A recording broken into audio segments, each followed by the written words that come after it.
I have over 5,000 fragrances. This right here is getting a lot of traction, a lot of hype. It's time for a Clone War, part 1.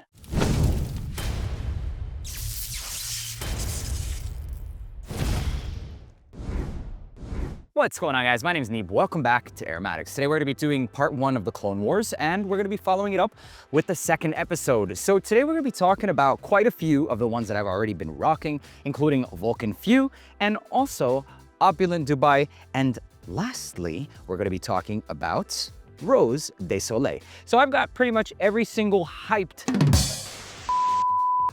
God of Fire clone, and yes, sure, Neeb, but you hyped this. I hyped it because it's fucking good, plain and simple. I don't ever hype things, I just share the way that I feel.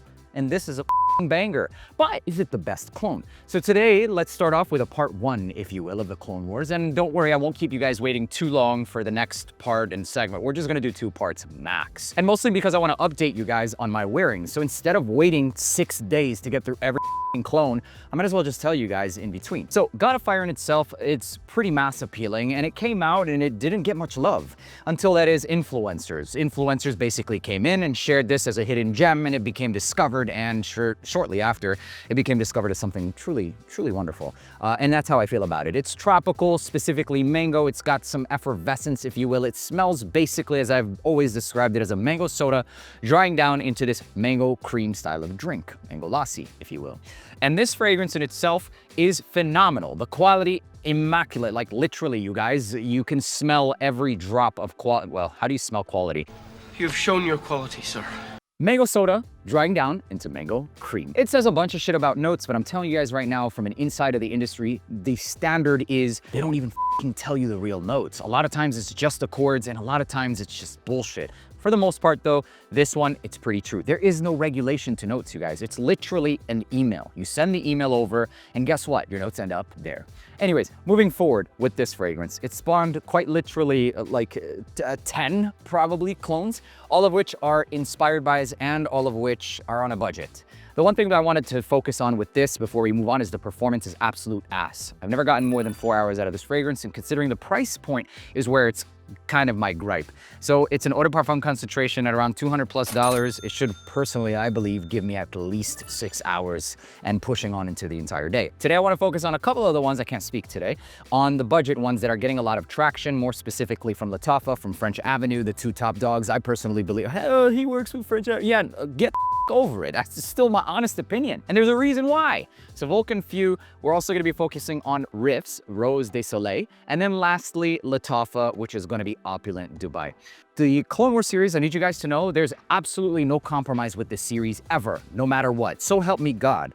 This is a series that has been attempted to purchase the opinions or even, sponsored, but I've rejected them all. And as you guys can see, we're gonna put every single brand that I could get my hands on that is accessible and mostly known on the chopping block. So there's no ifs, ands, or buts, and this is one where there will be no compromise because this series originally started off as something that we hold them to a standard. Okay, you guys wanna all make a clone of God of Fire? Sure, go ahead. But you can count on the Clone Wars to put them all fairly on the chopping block, keeping all biases aside and telling you the straight up truth about all these. So let's start off with Rose de Soleil by Riffs. I mean, I feel like if you cloned it, you basically landed yourself on here, right? Oh, well, there's 20 dupes. Yeah, that's your fault. So, I mean, the more dupes there are, the higher the standard is. Am I right? So let's move on.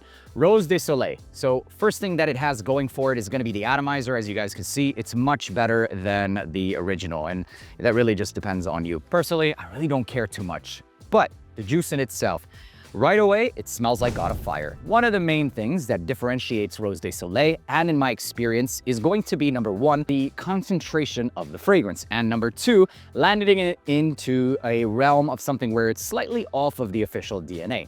So not only does it seem a little less potent, but the fragrance in itself is less rich. The longevity for this one is not less than 5 to 6 hours, so it's already topping it. Although it's kind of deceptive because this one right here starts off pretty rich, and I could smell it really nicely for the first hour and a half, quickly dissipating and virtually no projection with this. Long story short, the projection on this shit is much better than this shit, okay? Plain and simple. It's not the closest clone. It's not as rich in the mango. You still get mango, but it just seems watered down. So rather than it being like a yogurt cream as it starts to dry down, or mango cream, it's kind of like a mango slushy. That's the perfect way to understand it. Mango cream in the dry down, mango slushy in the dry down. Fresher, more projecting, and longevity is about 5 to 6 hours. For the right price, it's still worth it. Is it exactly the same? No. How close? I'll give you an exact percentage in the finale, which will be coming soon. Make sure to subscribe. Moving on into Vulcan Few. This is going to be the quickest of them all because you guys already know how I feel about this. This is honest to God a f***ing banger.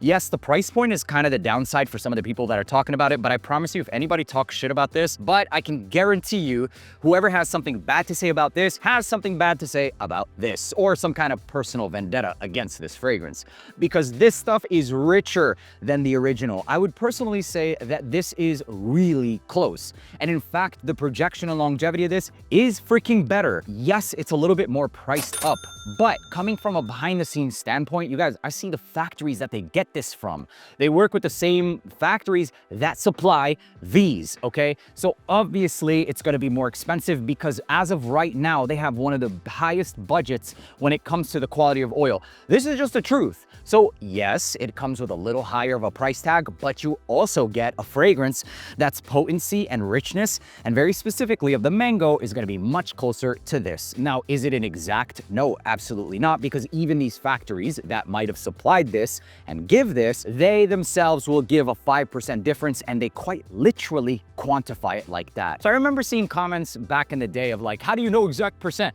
Dude, they tell you. They literally tell you. Maybe other influencers don't want to say it, maybe some people don't or can't, but I don't care.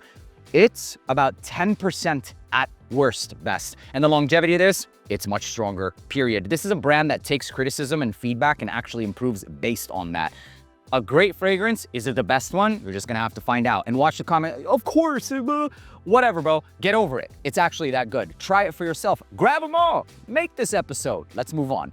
Moving on to the last one, it's gonna be Lattafa's Opulent Dubai. Now, I don't know about you guys, but I had the white, the red, the blue, and they were all pretty shitty in terms of quality because it's understandable. Because of why? Because those were fragrances that were on the come up of Lattafa. One of them was Baccarat Rouge, the other one just smelled like straight up Bahoud and incense, and none of them were like good enough, and they smelled like alcoholic mess, okay? They were still good fragrances. Don't get it twisted. Was it good? Yeah, okay, I wore it maybe once or twice. I have a friend that wears the white one, and I tell him like, it smells a little cheap in the air, but it is what it is. So when I initially saw it come in this bottle, I was like, ah, shit, another one. Yes, it's cheaper, but for a reason. You guys, there's absolutely no shortcut in life, okay? You're either paying with your time or you're paying with your money. And if you're not paying with your money, you're paying with your time. And that's the same thing when it comes to certain levels of quality. The only difference is, because you could argue or make the argument of this, is that that threshold or that bar has gotten so close to these that it's become such a fine line.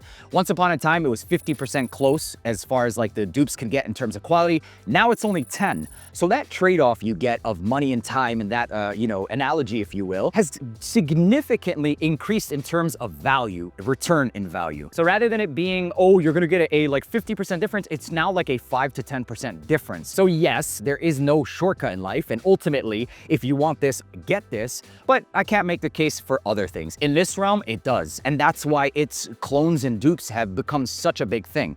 And mostly the reason is because their margins are huge. They're making too much money, basically. So long story short, although there aren't shortcuts in life, there are hacks, and clones are exactly that, and that's why I love it. So with that being said, this still, in comparison to Vulcan Few, is around $40. You might find this for $15 less, but you are going to smell it. This fragrance opens up more alcoholic. You have to give it a second to cool off, and there's no problem with that. That's fine. Even for the trade-off, if you don't have that extra $10, it still makes sense. And then as it starts to really develop, it's got more citrus. There's something about this that has this lime and lime rind. So it's not as rich and how do I say, ambery of a mango or thick and creamy of a mango. It has more citruses and acidity that I don't pick up from the original. And it also has this musky nature that covers the entire fragrance. With God of Fire, you can pick up a lot of the accords, right? The effervescence, the zinginess, the richness, the amberiness, the juicy nature of the mango, and with this, it's kind of just a haze. So it's not a bad fragrance by any means, but it's just kind of hazy, foggy. The quality's not that good. But is it close? It actually is. But in regards to a quality, especially after having amassed so many fragrances and creating, I can sense quality pretty easily. And this one is dosed up a shit ton in musks and ambroxans, more than the DNA in itself. And why?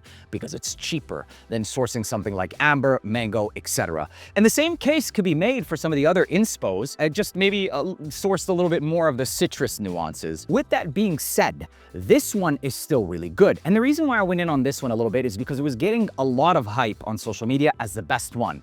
But the best one, I really don't think so. How close is it though? It's still very respectable. And I'll give you a little bit more than just that. It is closer than the Riffs version. So you have that. But is it the best? No, it's not. And you're just gonna have to wait for the finale to come. And now with that being said, arguably cons out of the way, if you will, it still smells really good. It's just that musk and acidity comes off. If you spray it too much, it will come off.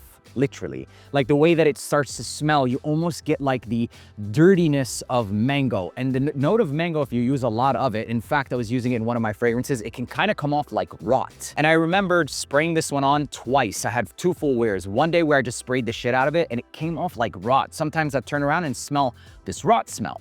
And sometimes, or the next day, I sprayed it a little less and it didn't happen. So take it for what you will. That's basically what happens with a lot of mango fragrances, not just this, but this one is definitely going to be in the top 5. And you guys, we have 1, 2, 3, 4, 5, 6, 7, 8. So we have quite a few. It is in the top 5, maybe even top 4. Is it good? Yeah. It is good. Is it better than Vulcan Few? Just wait for the finale. So there you have it, the honest truth about some of these clones that are coming out for God of Fire. That is way too much to be talking about in one clone war, and that's why moving forward, I'm gonna be segmenting it in videos just like this with the finale following up. So if you don't wanna miss the finale, which I highly recommend you don't, so we can talk about which one is truly the best one with factual evidence as to why. And we're talking about where they even get the oils from. And count on me to let you in. Whether or not they like it, I don't really care. But make sure to leave a like and subscribe because about that, I care. And you guys, of course. Love you guys from the bottom of my heart, and I'll see you in the next one. Peace.